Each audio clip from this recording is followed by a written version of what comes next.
Welcome to Cora's podcast for mechanical service company owners and operators. We share practical ways to lead with trust, respect, and ownership, so your technicians stay motivated and committed for the long run.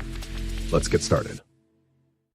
We're digging into a cost that most mechanical service company owners probably don't even see on their P&L. Right. It's this hidden expense, this grain called information inventory.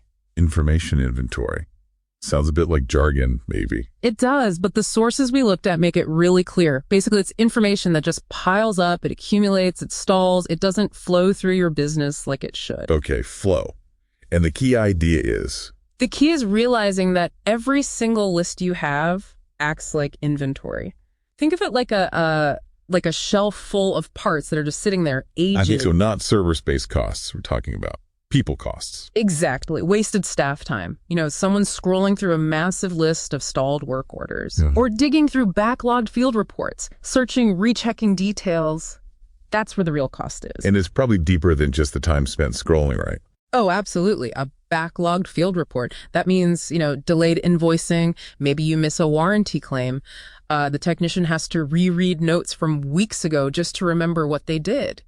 It's double handling. And those lists of, say, stale quotes or overdue invoices, that's just cash flow sitting there, locked up. Precisely. It's a direct hit to your working capital. So this sounds bad. What's the solution the sources point to? Well, this is where it gets interesting. The fix comes from lean thinking, Womack and Jones. Oh, right. The manufacturing guys. Like Toyota production system sort of stuff. Exactly that. Applying principles designed for, physical production lines, but applying them to digital information. It's kind of a flip. Okay, how does that work? What are the lean principles for information? So lean starts with defining value. What information does the customer actually value? From their perspective, Yeah. like knowing the status of their job or getting an accurate maintenance proposal quickly. Spot on. Once you know the value, step 2 is mapping the value stream. How does that valuable information get created and delivered? And more importantly, where's the waste? Waste like a tech, writing notes on paper, driving back, then typing them in. 3 steps instead of 1. Perfect example. That's waste. You want to capture data instantly, right at the source, cut out those extra steps, make the stream shorter, faster. Okay, value stream. What's next? This gets back to the inventory idea. Yes. Principle 3, flow. This is critical. Lists create inventory costs. The goal is to make information flow continuously. No interruptions, no batching things up. So instead of a giant list of outstanding quotes waiting for approval, or a pile of invoices waiting to go out, You want those lists near zero. Information should move like water, not sit in a pond. Just like you wouldn't want tons of excess parts sitting on a shelf, you don't want lists of information just sitting there. which brings us to the 4th principle, pull, not push. Right. Instead of your team pushing information out and then chasing people for approval or updates. The customer should be able to pull it themselves.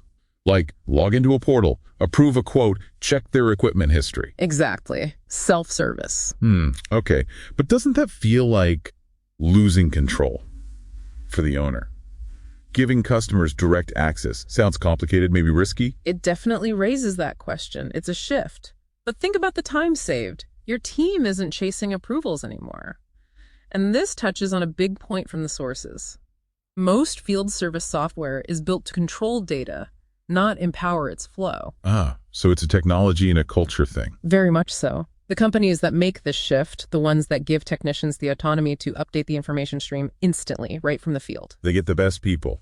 That's what the sources suggest. Yeah, apparently they win the talent war. That empowerment becomes a huge competitive advantage. And the outcome for management. It's transformational, apparently. Managers aren't chasing data all day. They see exceptions, problems as they actually happen.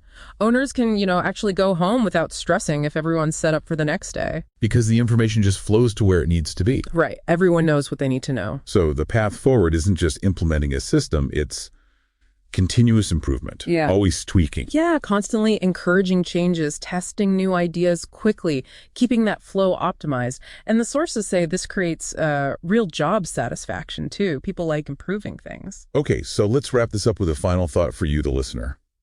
If reducing all this information inventory and getting that smooth flow means giving up some of that perceived control, letting go of micromanaging the lists, Is the stress reduction, the better cash flow, the ability to attract and keep the best talent? Is all of that worth potentially feeling like you have less direct control day to day? That's definitely something to mull over, something to think about as you look at your own lists and workflows. That's the end of today's episode. Thanks for listening. Share these tips with your colleagues and remember to visit ucora.com for more on building motivated, long-lasting teams.